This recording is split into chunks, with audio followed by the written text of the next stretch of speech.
Saya mau bacakan, apakah mereka pelayan Kristus? Aku berkata seperti orang gila. Aku lebih lagi, aku lebih banyak berjeri lelah, lebih sering di dalam penjara, didera di luar batas, kerap kali dalam bahaya maut. 5 kali aku disesa orang Yahudi, setiap kali 40 kurang satu pukulan.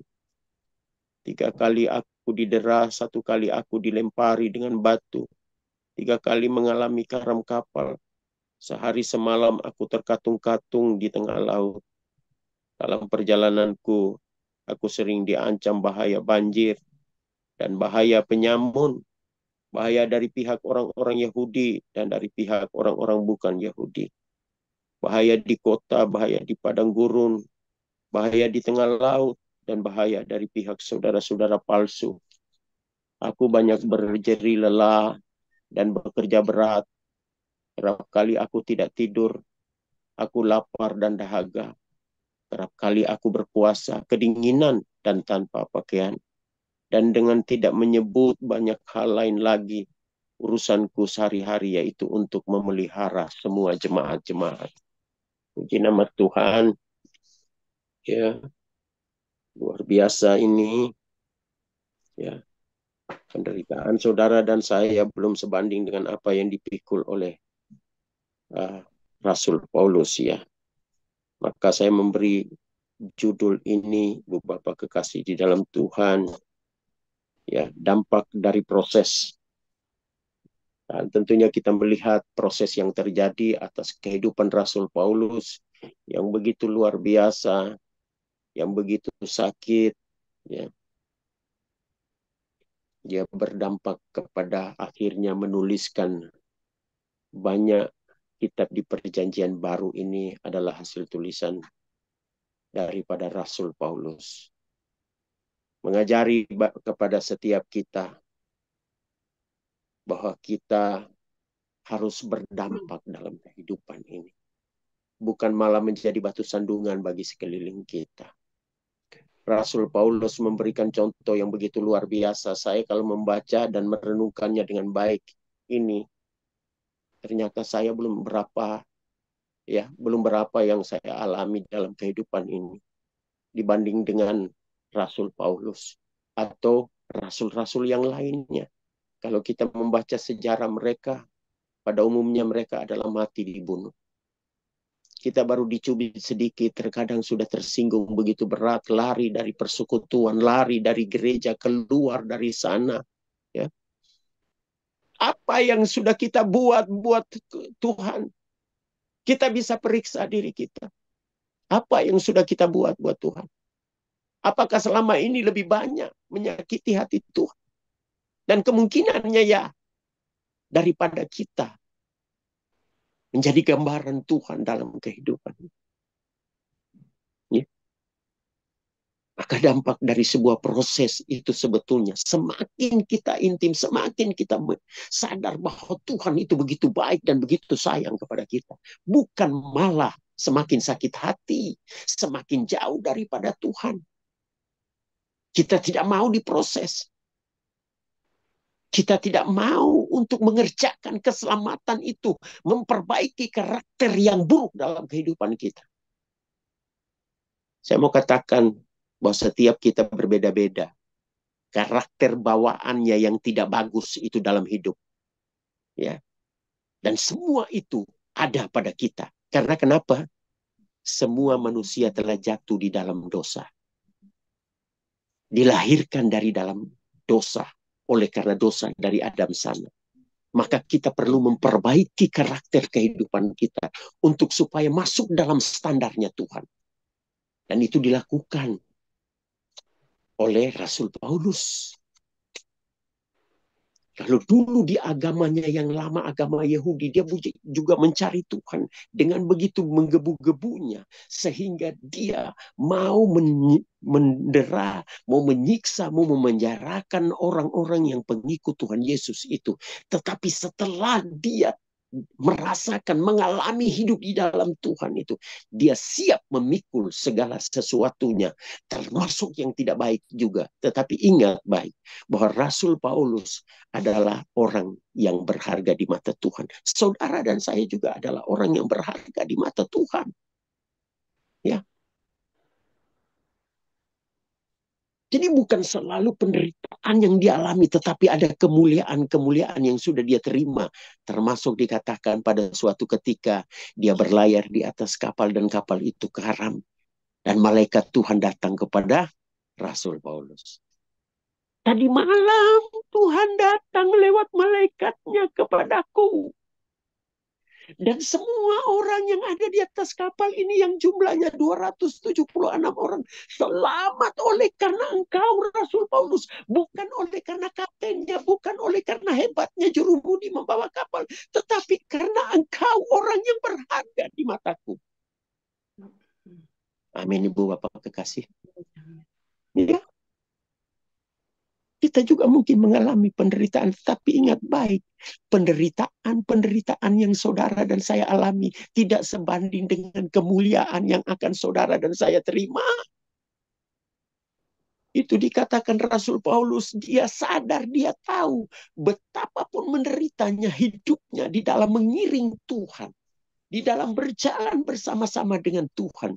Dia sadar bahwa itu tidak sebanding dengan kemuliaan yang dia terima.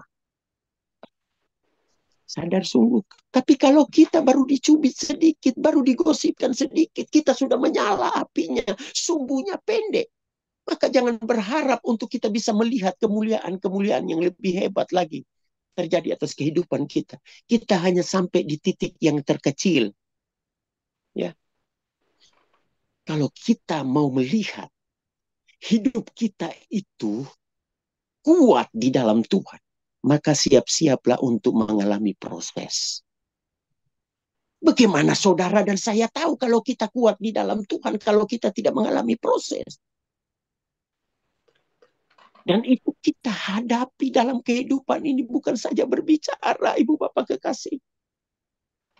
Mulai daripada umur 6 tahun kita sudah ditinggal orang tua kita laki-laki sampai umur 12 tahun tidak dibiayai. Bukan sekedar, bukan ini kesaksian mau menjelekin orang tua, tetapi mau menyaksikan betapa Tuhan itu turut bekerja di dalam kehidupan orang yang mengandalkan Tuhan. Saya bukan sedang bercerita untuk orang tua yang tidak baik. Tetapi ingat baik, kalau engkau sungguh-sungguh di dalam Tuhan, apapun masalah persoalanmu, Tuhan pasti ada di sana. Tuhan merupakan jawaban daripada setiap masalah persoalan yang kita hadapi. Hanya saja kita harus siap mengalami proses kenaikan kelas itu.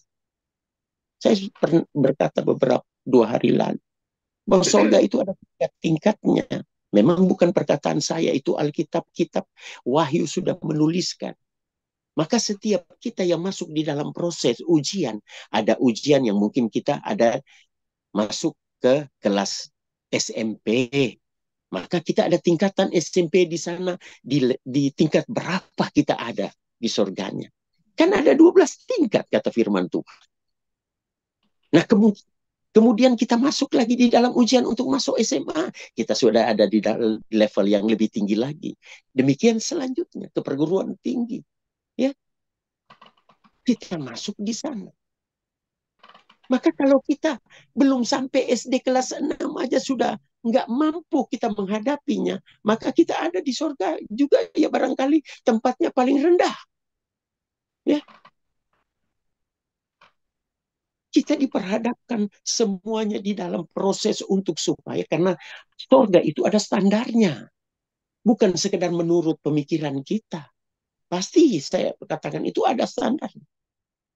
Di tingkat berapanya. Ya.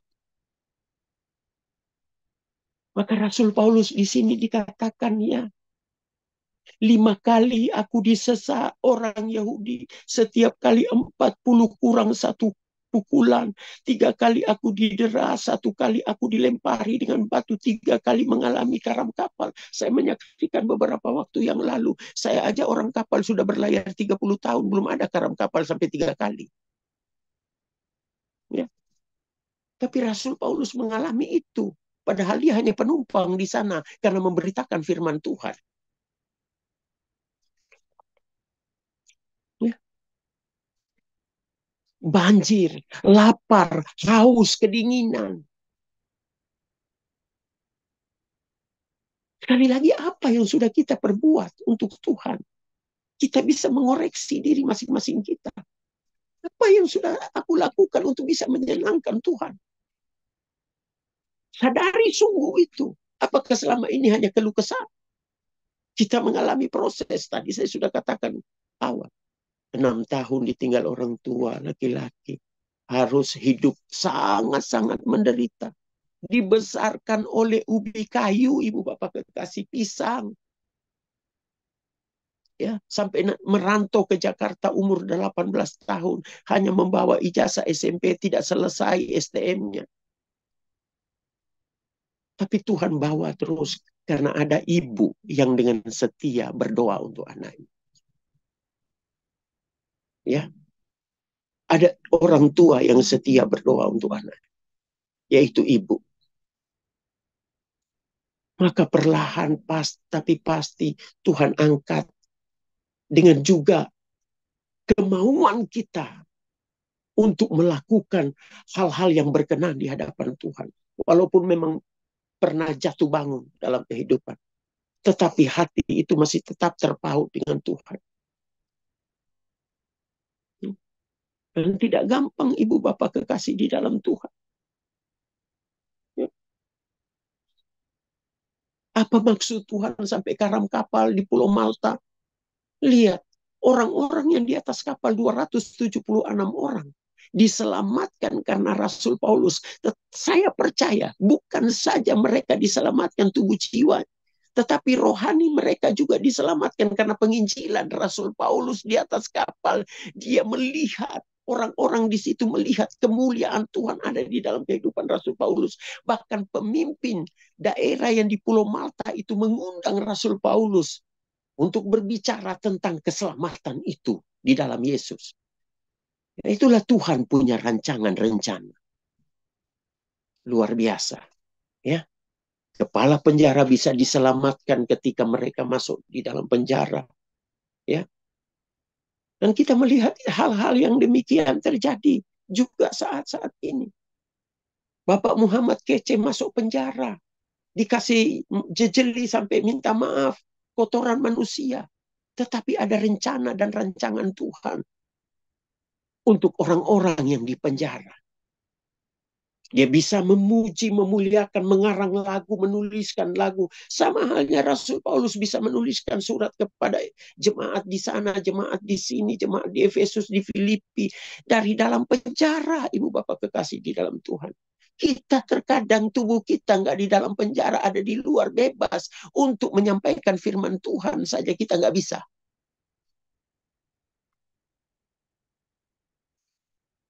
Malah kita nggak berdampak lagi, menjadi batu sandungan buat orang sekeliling kita. Nama Tuhan dijelekin karena kita hidupnya tidak benar. Dan ini untuk saya, terlebih untuk saya. Saya sedang berbicara untuk saya pribadi lebih khusus. Untuk supaya bisa memperbaiki karakter hidup ini. Lebih dan lebih lagi di dalam Tuhan. Kita belum mengalami kedinginan, kita belum mengalami karam kapal, kita belum mengalami banjir. Dikatakan firman Tuhan, ya. Aku banyak berjerih lelah dan bekerja berat.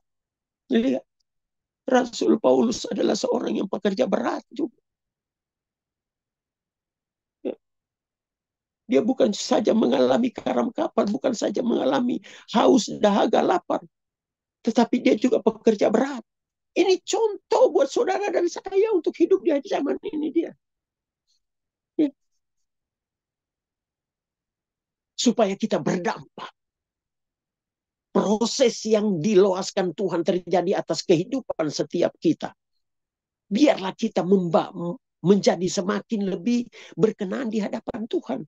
Bukan lari dari masalah, bukan lari dari persoalan. Tapi mari kita hadapi di dalam Tuhan dan bersama-sama dengan Tuhan. Kerap kali aku tidak tidur. Aku lapar dan dahaga. Kerap kali aku berpuasa. Berpuasa karena memang tidak ada yang mau dimakan. Haus dahaga oleh karena tidak ada yang diminum. Sampai diminum pun tidak ada. Bayangkan. Kerap kali aku berpuasa kedinginan dan tanpa pakaian. Ya. Tapi apakah dengan menyatakan ini dia semua dituliskan di sini, dia tidak bersuka cita? Saya percaya, sekalipun dia lapar, dahaga, haus, ya, tidak berpakaian, kedinginan, tapi Tuhan mengaruniakan damai sukacita sorgawi itu dalam kehidupan. Saya sungguh sangat percaya.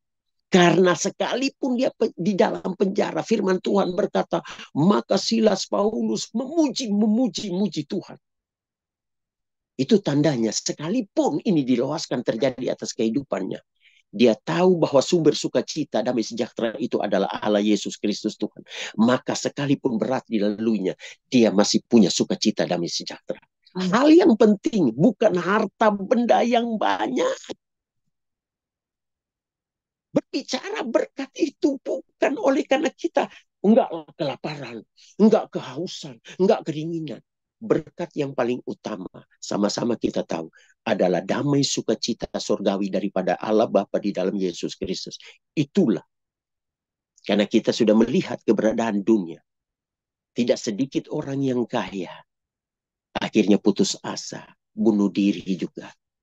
Ya, padahal masih banyak yang dimakan, masih banyak yang dikonsumsi untuk kehidupannya. Tetapi dia tidak ada damai sukacita. Adapun sukacita yang dijanjikan oleh dunia, kita sama-sama tahu bahwa itu adalah sukacita yang semu. Ya, ketika kita dulu waktu zaman di lautan dulu, ya barangkali minum apa semua masuk di tempat-tempat diskotik apa, ya itu ada sukacita semu, tetapi besoknya lusanya kita sudah pukul kepala, pukul dahi, aduh, habis, koyak dompet. Tapi sukacita yang dijanjikan dan dijanjikan Tuhan dan dialami itu oleh Rasul Paulus dan Petrus, itu sukacita yang luar biasa daripada Allah Tuhan kita. Amin, Ibu Bapak kekasih. Ya, alami itu dalam kehidupan kita. Ya.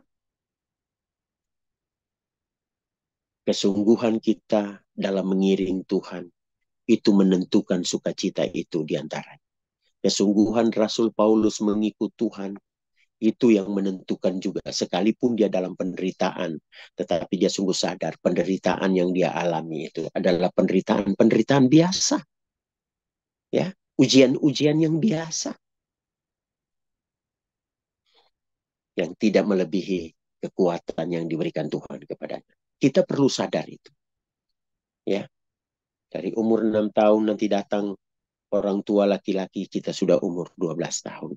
Dan selama itu ibu tidak pernah berhenti-berhentinya berdoa untuk anak kami bertiga. Waktu itu masih kami bertiga. Ya.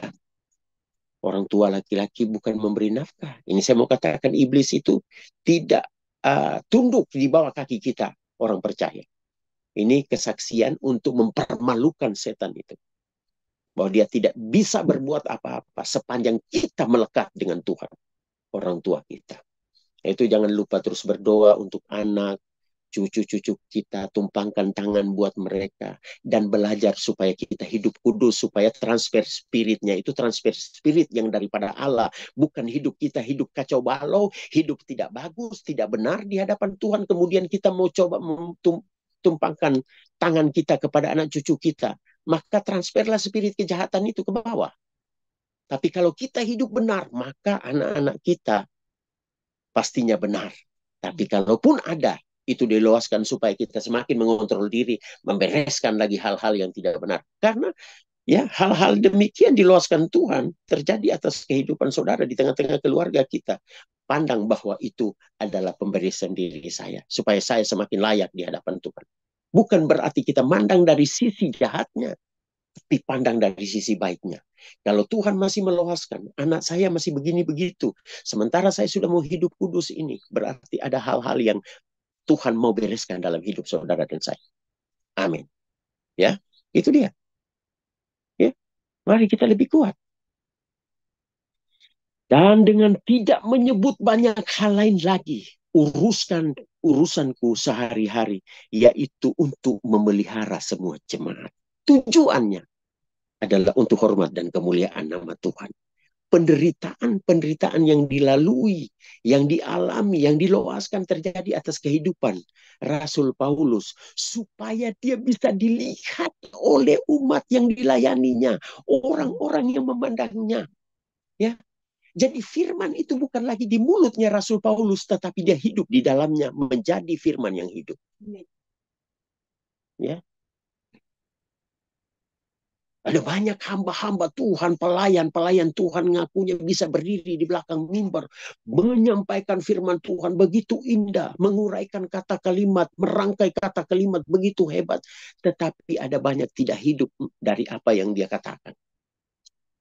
Ya, bisa berbicara tetapi di belakangnya dia berbuat dosa, bahkan lebih daripada dosa yang sembarang-sembarang, yaitu dosa perzinahan. Dan itu kita lihat itu.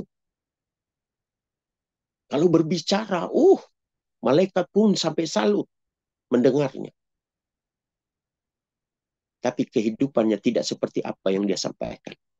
Nah, Rasul Paulus, dia berbicara bahwa ini semua dilakukan supaya yaitu untuk memelihara semua jemaat.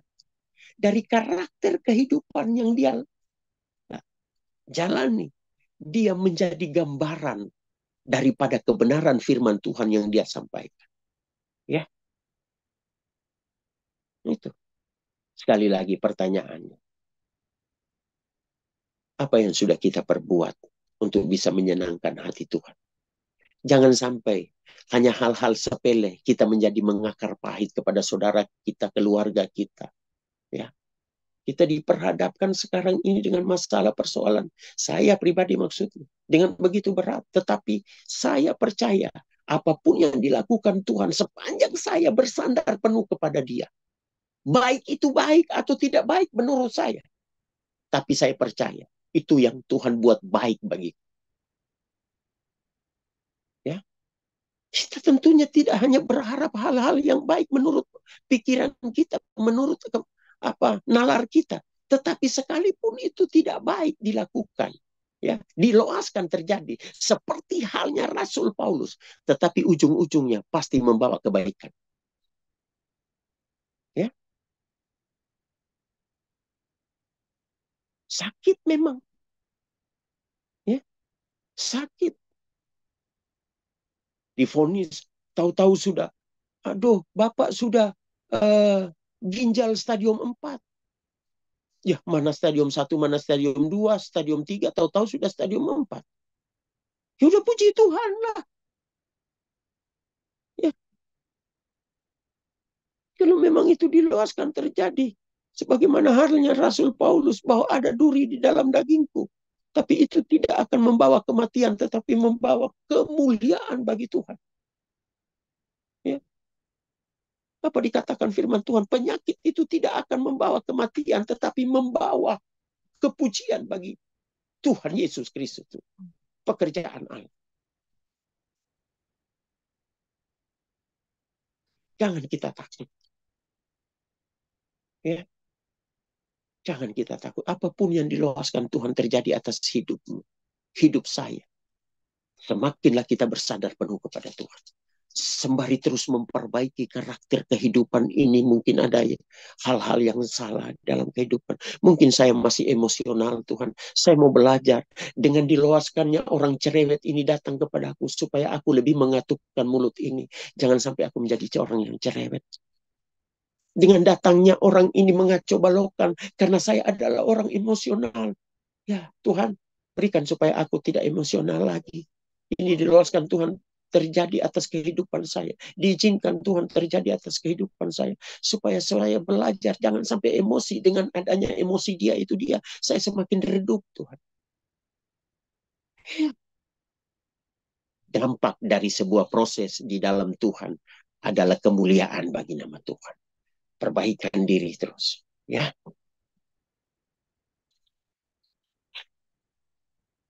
Sebagai penutup, saya mau sampaikan, ya, bahwa sekalipun penderitaan yang begitu besar dialami Rasul Paulus, dialami oleh ibu bapak kekasih di dalam kehidupan ini. Dengar baik, jangan sampai kita lari dari masalah itu, larinya ke tempat yang salah, tetapi larilah kepada Tuhan. Larilah kepada Tuhan. Bersandarlah penuh kepada Tuhan. Ya, jangan masalah itu membuat saudara menjadi khawatir, menjadi kendor di dalam Tuhan. Terus andalkan Tuhan di dalam kehidupan saudara dan saya. Ya, pada mulanya Ayub tidak pernah melihat bahwa pertolongan Tuhan itu begitu cepat. Tetapi ujung-ujungnya firman Tuhan berkata bahwa Ayub diberkati berlipat-lipat kali ganda dari sebelumnya. Ya, setelah dia melewati proses itu. Percaya sungguh, ya. Walaupun mungkin kita memang tidak diberkati sampai berlipat-lipat kali ganda seperti halnya Ayub. Tetapi sekali-kali Tuhan tidak pernah membiarkan engkau sendiri. Sekali-kali Tuhan tidak akan pernah meninggalkan kita. Amin. Masuk di dalam proses untuk supaya naik tingkat kita. Kehidupan kita semakin berkenan di hadapan Tuhan. Puji Tuhan, Tuhan Yesus memberkati. Haleluya, mari kita berdoa. Bapa kekal di dalam sorga. Hamba-Mu berhenti berbicara Tuhan. Tapi Engkau Allah Roh Kudus yang senantiasa menyertai, menolong kami untuk berbicara lebih dalam, lebih lagi ke dalam hati masing-masing kami. Kami kalau diluaskan dari segala masalah persoalan, itu supaya kami bisa layak sungguh-sungguh di hadapan hadirat-Mu Tuhan. Naik tingkat, dan seperti yang Tuhan kehendaki. Dan mampukan kami untuk itu Tuhan. Kami bukan saja ingin mengerti firman-Mu. Kami bukan saja ingin tahu firman-Mu. Tetapi lebih daripada itu, mampukan setiap kami berjalan seperti yang firman-Mu katakan. Terima kasih Tuhan. Dalam nama Yesus Kristus, hari ini juga hari Minggu, kami sebentar masing-masing mau beribadah di gereja barangkali. Tuhan memberkati kami. Haleluya, haleluya, haleluya. Amin. Amin.